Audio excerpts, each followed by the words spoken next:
Have you ever wondered why a simple deck of cards has exactly 52 cards, 4 suits, and those specific face cards? The answer will completely change how you see that deck sitting in your junk drawer. Most people think playing cards are just random entertainment, maybe invented by some bored nobleman centuries ago.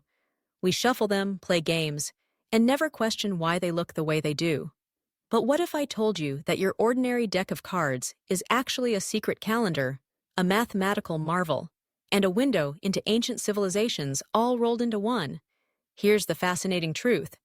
Every element of modern playing cards tells the story of human civilization, and understanding these origins will make you see cards in a completely new way. Let me walk you through the 3 most mind-blowing discoveries about your deck of cards. First, let's talk about the numbers. 52 cards represent the 52 weeks in a year. The 13 cards in each suit? That's the 13 lunar cycles.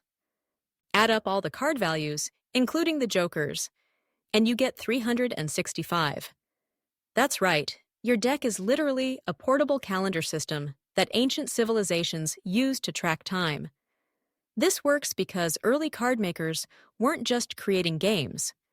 They were preserving astronomical knowledge in a format that could survive wars, floods, and the collapse of entire empires. Think about it. While libraries burned and scholars fled, ordinary people kept playing cards, unknowingly preserving mathematical concepts that took civilizations centuries to develop.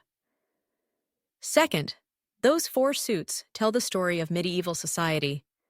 Hearts represent the clergy and matters of the spirit. Diamonds symbolize merchants and wealth. Clubs stand for peasants and agriculture. Spades represent the nobility and military. Every time you play poker, you're literally holding the entire social structure of medieval Europe in your hands. This system worked so well because it helped people remember social hierarchies and relationships through play. Instead of reading complex political texts, people learned about their world through card games. The suits became a universal language that crossed cultural and linguistic barriers. Third, the face cards are actual historical figures. The King of Hearts is Charlemagne. The King of Diamonds represents Julius Caesar. The King of Clubs is Alexander the Great. The King of Spades is King David from the Bible. These weren't random choices. Card makers were creating a gallery of the most powerful leaders in human history. This preserved historical knowledge in an incredible way. Long before history books were widely available, people knew the names and stories of great leaders because they saw them every time they played cards.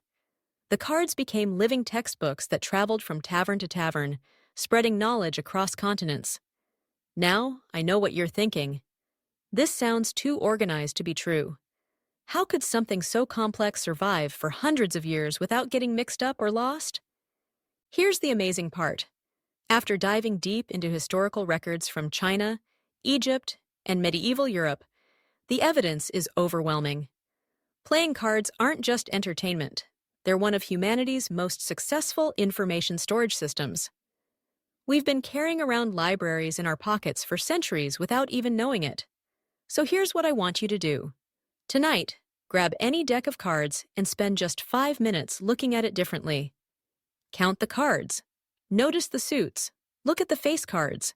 Remember that you're holding a piece of technology that's older than the printing press, more traveled than any explorer, and more durable than most monuments. When you start seeing ordinary objects as extraordinary pieces of human ingenuity, you'll never look at the world the same way again. Sometimes the most amazing discoveries are hiding in plain sight, waiting for us to ask the right questions.